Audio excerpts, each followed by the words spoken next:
အားလုံးပဲမင်္ဂလာပါဒီနေ့ဗီဒီယိုမှာတော့အခုလိုမျိုးဖိုတိုလေးတွေကိုဖုန်းတစ်လုံးနဲ့ဘယ်လိုဖန်တီးရဲဆိုတဲ့ဟာမျိုးလေးတွေကို behind the scene အနေနဲ့ချက်ပြသွားမှာဖြစ်ပါတယ်ဒါကြောင့်မို့လို့အဆုံးထိကြည့်ပေးလိုက်ပါပထမဦးဆုံးကတော့ချူတင်စတဲ့ကိုနေရာယူရတယ်ပေါ့နော်အဲ့နေရာတော့ကလာတာတာဝါပတ်ဝန်းကျင်မှာရှိတဲ့လမ်းကြားလေးတွေမှာဒီ model ရဲ့ outfit နဲ့ လိုက်မဲ့နေရာလေးကိုအရင်ဆုံးရှားရတာပေါ့နော်အဲ့ဒီမှာစိတ်ကြိုက်နေရာတွေကိုလည်းရောက်ကျွန်တော်ဖုန်းတစ်လုံးကိုထုတ်ပြီးတော့စတင်ပြီးတော့အခုလိုဖန်တီးရပဲဖြစ်ပါတော့တယ်ဒါကြောင့်မို့လို့အဆုံးထိ result လေးတွေကိုတစ်ချက်ကြည့်ပြီးတော့ကြပါဦး就这一下。来来，就啊，哪里要studio来看表呢？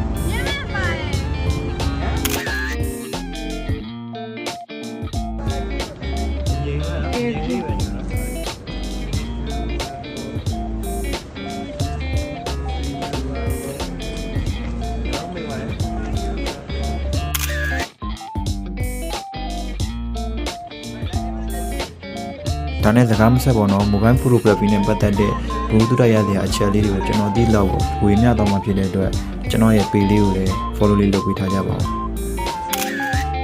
ကြည့်ရှုပေးရတဲ့တယောက်ချင်းစီအားလုံးကျေးဇူးအများကြီးတင်ပါတယ်နောက်ဗီဒီယိုမှာကျွန်တော်ပြန်လည်ဆုံတွေ့ကြပါဦးမယ်